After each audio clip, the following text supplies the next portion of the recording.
I can't make decisions on the coach and who's coming, who's not. Yeah. What Bill and Tom and Kevin all did to help you get. Yeah, but it's those coaches and also it's other coaches also, that all poured into me and that helped me throughout everything. So definitely. Shedeur Sanders has had enough. Every single time something goes down in the league, the media circles back to drag his name into it. And this time, reporter Mary Kay Cabot went way too far. Right after Coach Stefanski got fired, she saw her moment to stir the pot, trying to corner Shedeur with slick, trap-style questions. She wanted him to either gas up the new coaching change or throw subtle shade at Stefanski. But Shedeur, he wasn't falling for it, not this time. He shut that down on the spot, calling her out in front of everyone. She wasn't asking to get clarity, she was baiting him. You could feel the tension, cameras were rolling, reporters scribbling notes, and Cabot kept pressing like she had an agenda to fill. Shedeur paused, looked her dead in the eye, and flipped the script. He made it clear this wasn't a real interview, it was a setup. He said, in plain terms, "You're not asking a question, you're trying to pull something controversial out of me so you can spin it into your little story."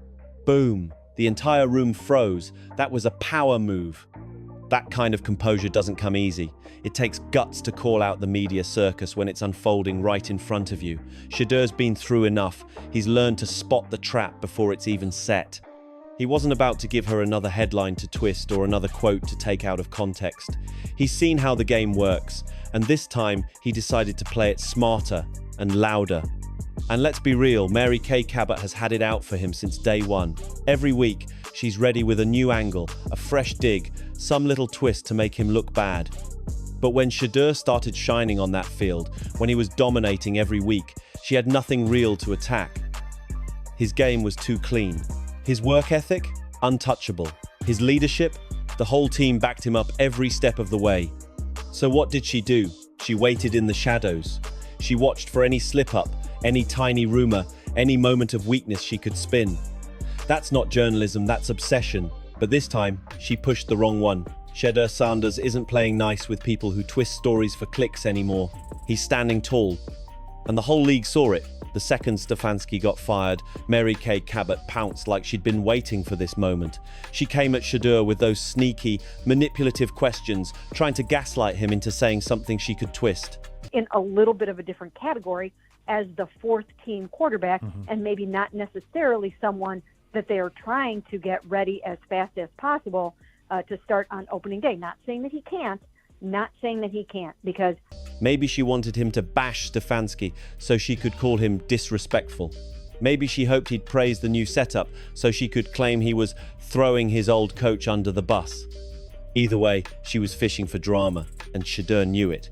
He wasn't about to give her the satisfaction. He cut her off cold and made sure everyone in that room saw exactly what game she was playing. And let's keep it real, this isn't some one-time slip-up. This is Mary Kay Cabot's pattern. She's been doing this to Shedeur since day one. Twisting facts, spreading half-truths, and framing stories to fit her own little narrative. Whether it's minicamp, practice sessions, or pre-season scrimmages, she's always there stirring the pot. She's been spinning stories about him before he even took a single professional snap. That's not coincidence, that's obsession dressed up as reporting. Remember when she tried to push that ridiculous Dillon Gabriel is better than Shedeur Sanders storyline? Oh, she went all in on that one.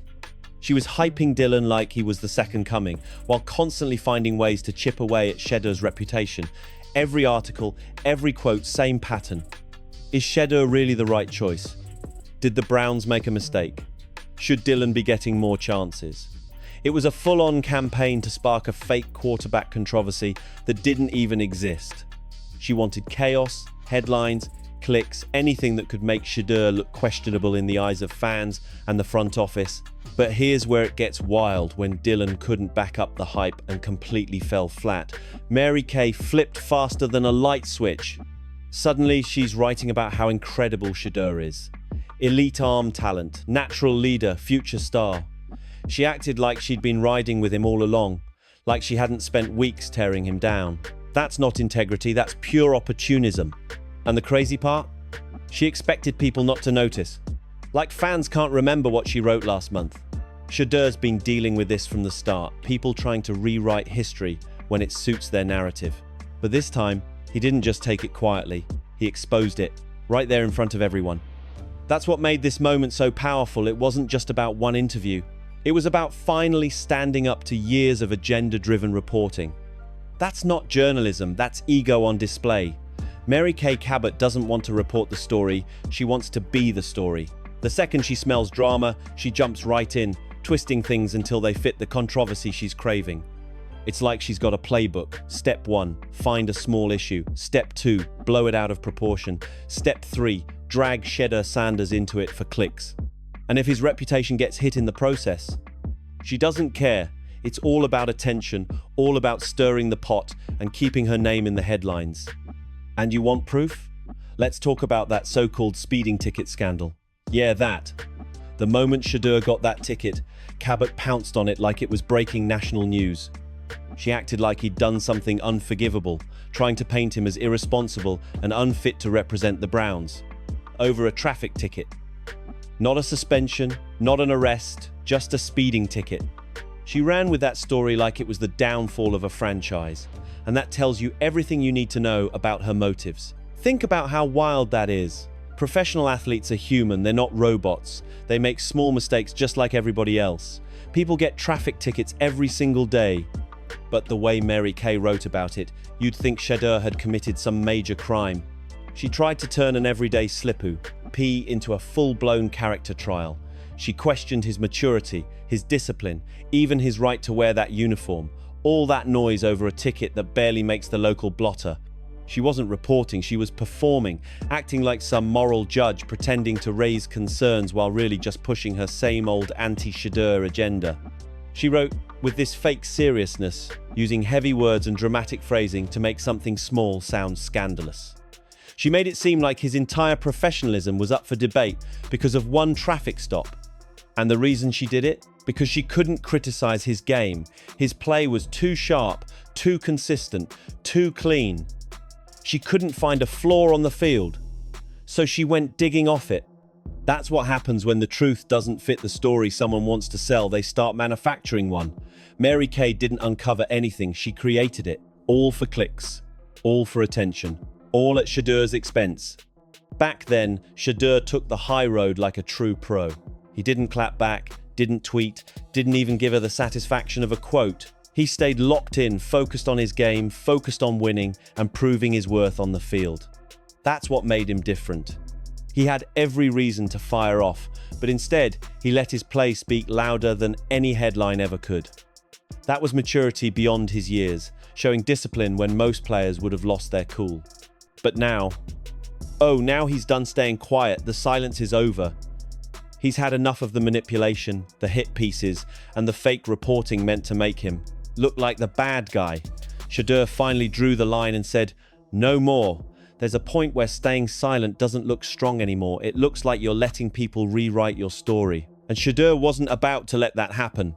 In that press conference, he didn't just answer Mary Kay Cabot, he exposed her. He broke down her tactics in real time for everyone watching. You could see it, he knew exactly what she was trying to do, pushing him toward a controversial soundbite that could be twisted later. But instead of walking into the trap, he flipped it. Calm, confident, but direct. He made it clear she wasn't there to ask questions, she was there to bait him. He stopped mid-question and handled it like a boss. He called out the manipulation, made sure everyone in the room saw it for what it was, and shut down her whole setup. That's not just composure, that's power. That's awareness.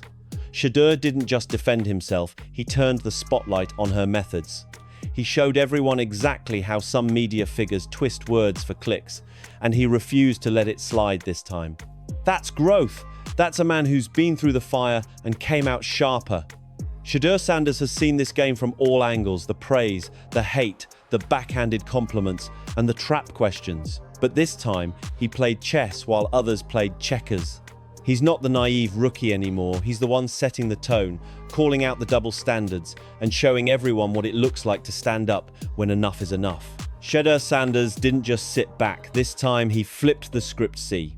Completely. He's learned from watching how other athletes get set up and dragged by the media, and instead of letting it happen to him, he called it out in real time. He stood tall, defended his name, and made sure everybody in that room and everybody watching online knew exactly what was happening. That's not just smart, that's bold. Doing it publicly, in front of cameras and other reporters, sent shockwaves through the media circle. Care if the team will admit that or not, but this goes on the negative side of the ledger for Shedeur Sanders in terms of winning. It told everyone loud and clear, Shedeur Sanders is not an easy target anymore. That one moment carried a message. Try to twist his words now, and you'll get called out on the spot. He's done letting people profit off his silence. He's drawing lines and setting boundaries. From here on out, anyone who tries to bait him for clicks or create fake drama at his expense is going to face consequences publicly. And let's be honest, Mary Kay Cabot has made it personal. She's shown her hand too many times. Whether it's envy, bias, or just the addiction to attention, she's proven she's got an agenda when it comes to Shedeur Sanders. Maybe she can't stand that a young star with confidence and composure is stealing the spotlight. Maybe she's frustrated that he doesn't need her validation to stay relevant. Or maybe she just knows controversy sells, and with Shedeur's name carrying so much weight, he's the perfect target. It's a pattern you can't ignore anymore. Every time there's a hint of a story, boom, she's there twisting it. Every time he says something, she's ready to spin it negative.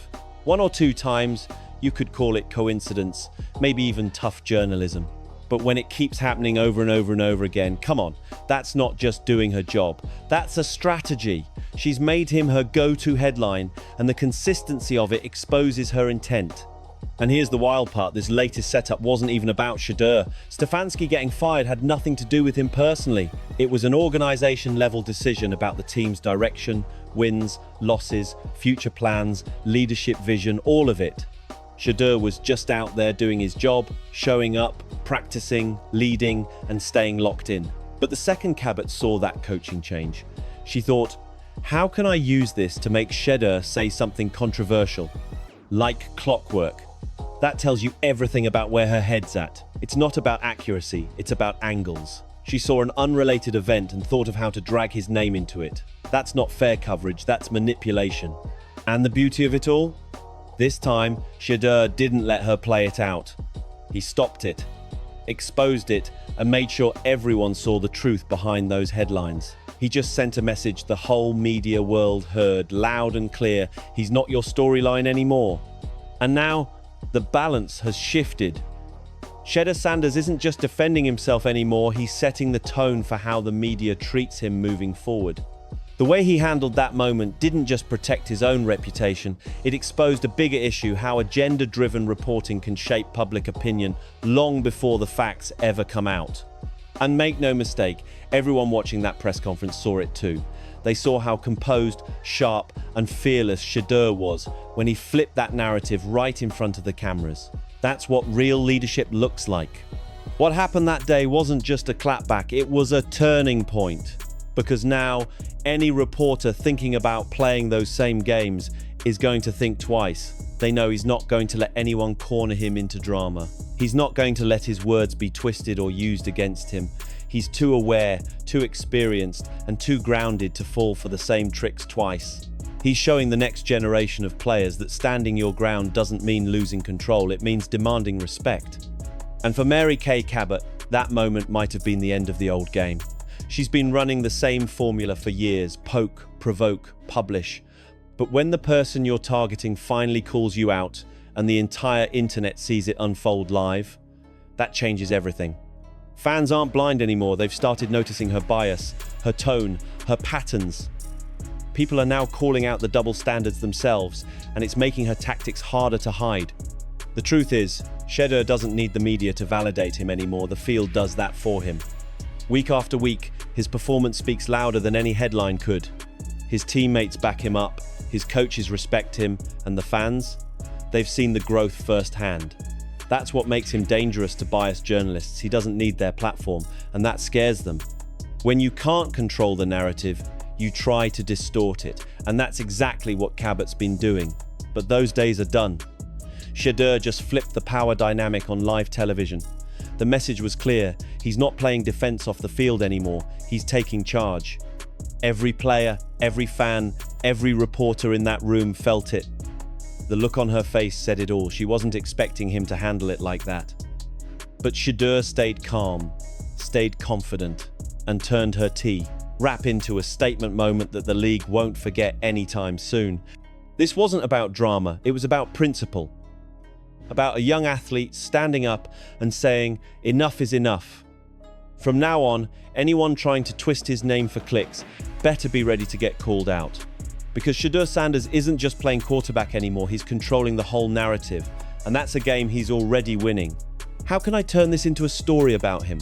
If I'm keeping score right now, this is not a good look for him in the quarterback competition. It's not a good look. And I think it says, okay, let's literally pump the brakes a little bit here. And that's the question Mary Kay Cabot seems to ask herself every single time. And that right there, that's not journalism, that's a hit job. That's someone with an agenda, someone who's not reporting the truth, but hunting for any excuse to push her own narrative. But this time, Shedeur saw it coming from a mile away. He's dealt with her long enough to recognize every move in her playbook. He knows the tone, the phrasing, the bait, and he wasn't about to fall for it again. He's learned how the game works, and now he's flipping it. No more walking into traps, no more staying silent while others twist his words. When she tried it this time, he handled it like a pro, calling it out calmly, publicly, and confidently. He made sure everyone in that press room knew exactly what was going on. That's what shook people, because for once, the athlete wasn't just defending himself, he was exposing the system. And that's the lesson here. To Mary Kay Cabot and to every other reporter who thinks they can play slick with Shedeur Sanders, he's not the one. You can't bait him, you can't spin him, and you definitely can't control his story. He's going to call out the manipulation every single time. He's going to put the truth front and center, and he's going to make sure fans know exactly who's pulling the strings behind those headlines. From now on, Shedeur is protecting his name and his legacy like never before. He's not letting anyone with an agenda define who he is or rewrite his story. The days of false narratives flying under the radar are over. The days of media traps and forced controversies, done. Shedeur Sanders just drew a line in the sand, and he did it loud enough for the whole league to hear. He's sending a message not just to her, but to the entire sports media world. You can't twist his name without consequences anymore. He's earned his respect, and now he's taking control of his narrative. What happened wasn't just a press conference, it was a declaration. Shedeur Sanders is done being a headline. He's writing his own story now, one play, one statement, one truth at a time. So, if you're rocking with Shedeur and respect what he just did, stand with him. Like this video, hit that subscribe button, and share it everywhere. Let's make sure everyone sees how Shedeur Sanders just changed the game on and off the field. See you on the next one.